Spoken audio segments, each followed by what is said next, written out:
How's it going? This is Hoiman, and today we're taking a look at the good Smile Company Hatsune Miku figure. So the packaging, you have a nice window display to see the figure inside. Pretty much the same on the sides. The top, you can again see the figure inside. Just the name and the company on the bottom. And then on the back you have various pictures of the figure from various angles, and you also have some legal stuff. And there's the figure all together. So this figure is obviously based on the illustration to the left, and I think overall they did a solid job.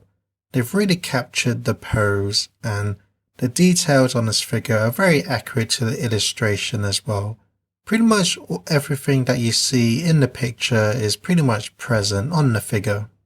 So taking a closer look at the face, they've definitely captured the likeness of the character of Miku. I mean, it's definitely very stylized since it's very based on the illustration.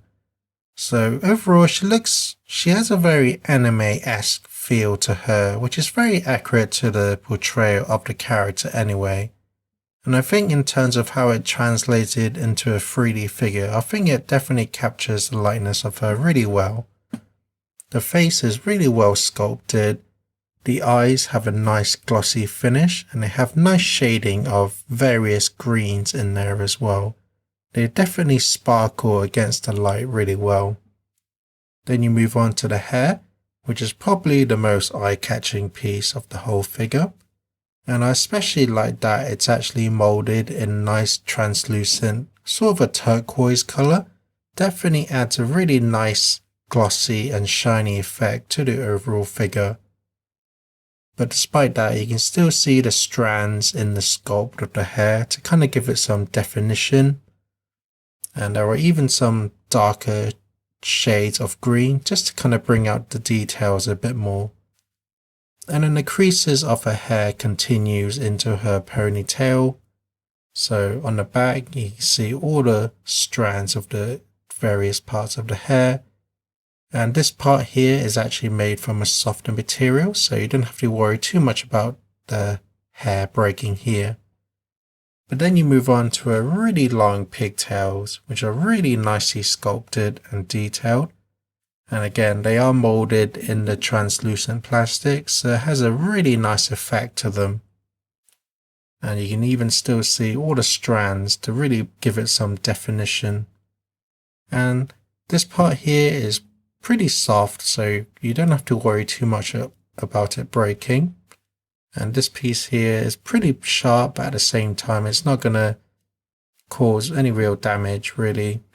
And that's the same for this hair as well, and the way they're sculpted really adds some nice movement to the figure. Her headphones here are really well sculpted as well. They have a nice glossy finish to them. And then these kind of decorations are nice. You have the nice translucent purple piece in between the black parts. So really nice effect and attention to detail.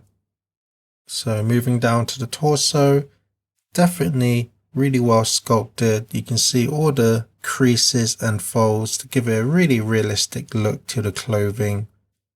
And then the collar as well, really well sculpted and detailed, and the paintwork is very clean as well for the most part. And that extends all the way down to the tie, which is a softer material, so you don't have to worry too much about it breaking. And moving to the chest, I'm personally not a huge fan of fan service parts on female figures, and considering that Miku's design and the illustration, her chest is definitely not as big than how they show originally. So for the statue, they did kind of enlarge it a bit, which I'm not a huge fan of, but at the same time, they're not so big that it becomes distracting. So for the most part, it's okay for me. The greens on the strands here are really nicely painted again. Don't really see any defects or anything. And then you move down to the sleeves. Again, you can see all the creases and folds to make it really realistic. And I especially like the use of the translucent plastic here to bring out the kind of techno kind of effect. So it looks really nice. And then all the detail in there as well is really nice and clean. Her hands are well sculpted. Even the fingernails are really nicely painted on. And that's for both hands. And then you move to the skirt. Really well sculpted. You can see all the shading and darker tones to kind of bring out this definition and sculpt a bit more. And I do like how the green stripe here is actually made from translucent green as well, similar to her hair. Adds a really nice effect. And of course you have the strap here, which is a softer material.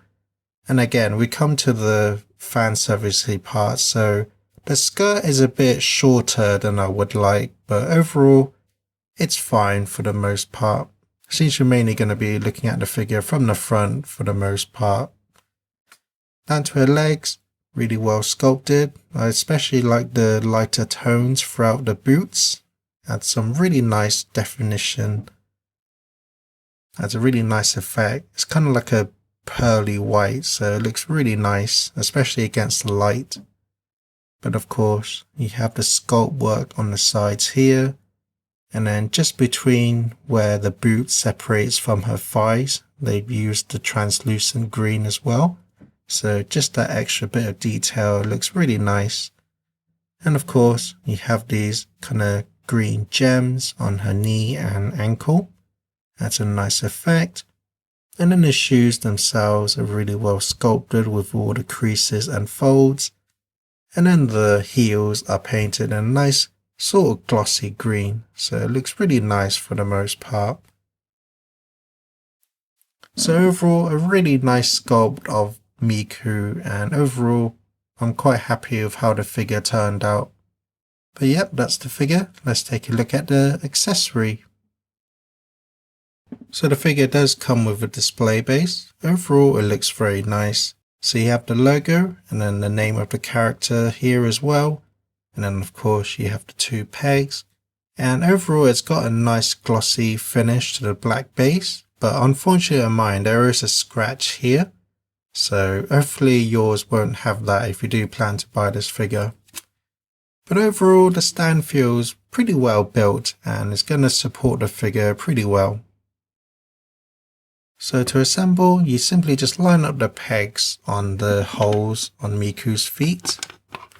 And then once you find them like so, it will just snugly fit into both of her feet like so. And then gently press down and there's the figure all together assembled. So my final thoughts are, because there are just so many Miku figures out there, it's kind of hard to decide which one to get, so it's going to come down to personal preference. But I do especially like this one just because it has a much more stylized and anime feel to it. All the other figures I've seen kind of have a more realistic kind of look to them in 3D, but with this one they've definitely captured the illustration but just in 3D. So overall it's a really nice anime kind of cartoony take on Miku. So overall it kind of separates itself from the other Miku figures. But again, like I already said, the sculpt work on this figure is really good. The paint work is really nice as well, and the transparent uses of greens and purples throughout the figure really makes the figure stand out and effective. And the paint work as well is overall very nice and clean from what I can tell. There are probably very minor gripe I have with the figure is that on the illustration, these gem parts on her boots are more illuminated, but on the figure they're kind of hidden and blend into the boots almost, so it's kind of hard to see them. So I think it would have been nice if there was like a really light green hue around this area of the gems just to kind of make them look more illuminated, but it's very minor. And I guess my main gripe with the figure is probably her pigtails. Although they're really nicely sculpted and look really nice, they are actually completely solid inside, so this makes the overall figure quite heavy, and because it's such a large piece that's attached to just a very thin part at the top, it does make them feel very delicate and almost scary to kind of touch. So just keep in mind that you have to be careful of handling the figure because they are pretty delicate, but at the same time they are quite sturdy, and because they're completely solid inside, it makes the figure quite heavy as well. I guess in that sense it isn't really a bad thing, but it's just something I thought I'd point out. But again, if you are a fan of the character and you especially want a more anime-esque sort of cartoony look to a 3D statue of Miku, then I can highly recommend this figure. She is quite an older figure now, but from what I've seen, the price for her isn't too bad. So if you can find her for a decent price, then I recommend getting her. But that's my review. Thank you for watching and enjoy some pictures.